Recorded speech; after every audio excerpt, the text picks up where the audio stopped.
Hey, what's up, guys? Haiti will go hungry soon.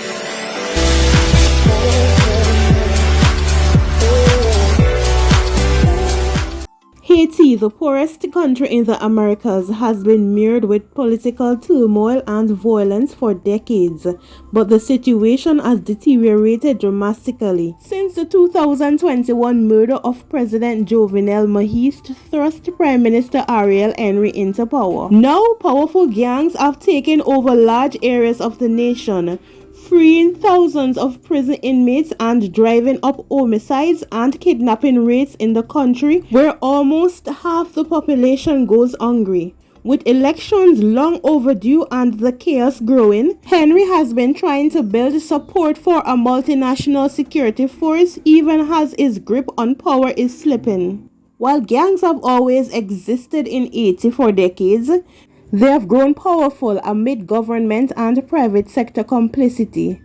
Today, they control about 80% of the capital Port-au-Prince and large parts of the countryside.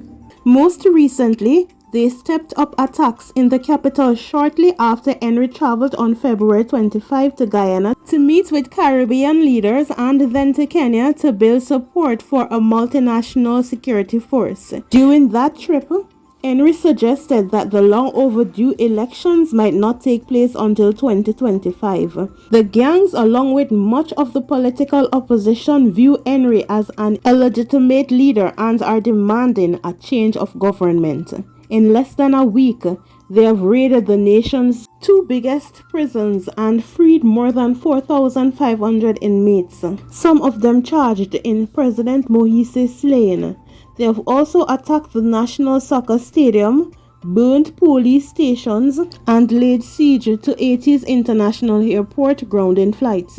Henry has been unable to return to Haiti since leaving the country in late February. He tried to land in neighboring Dominican Republic, only to have his jets diverted to Puerto Rico. The longer he stays out of the country, the more pressure he will likely to face to step down.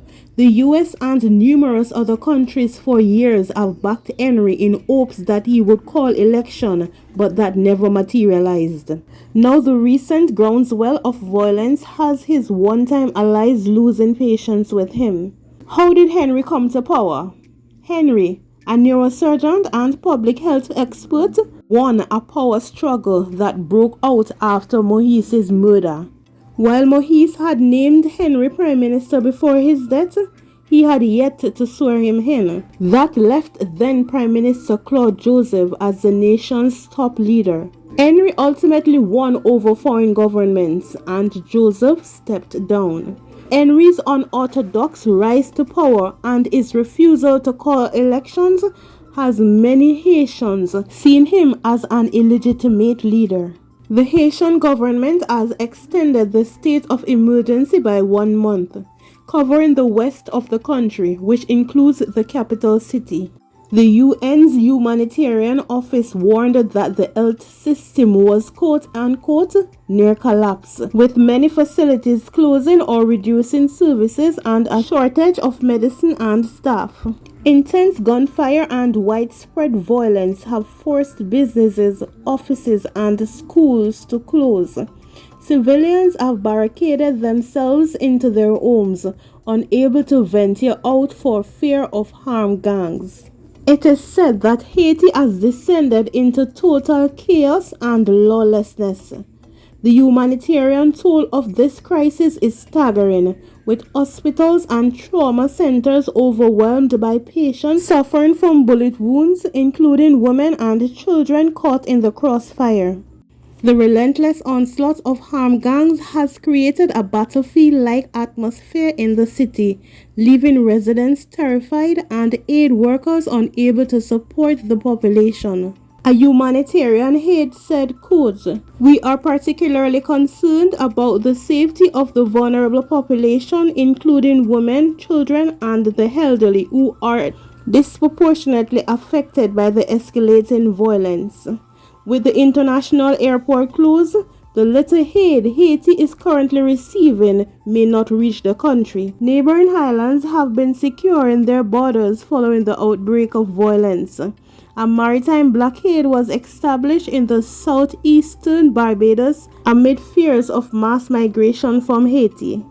Commodore Raymond King of the Royal Barbados Defense Force said that officials are particularly concerned about the jailbreaks, fearing that the prison escapees will try to flee Haiti by boat. While security has deteriorated in recent months, Haiti has for years suffered chronic violence, political crisis, and drought, leaving some 5.5 million Haitians, about half the population, in need of humanitarian assistance.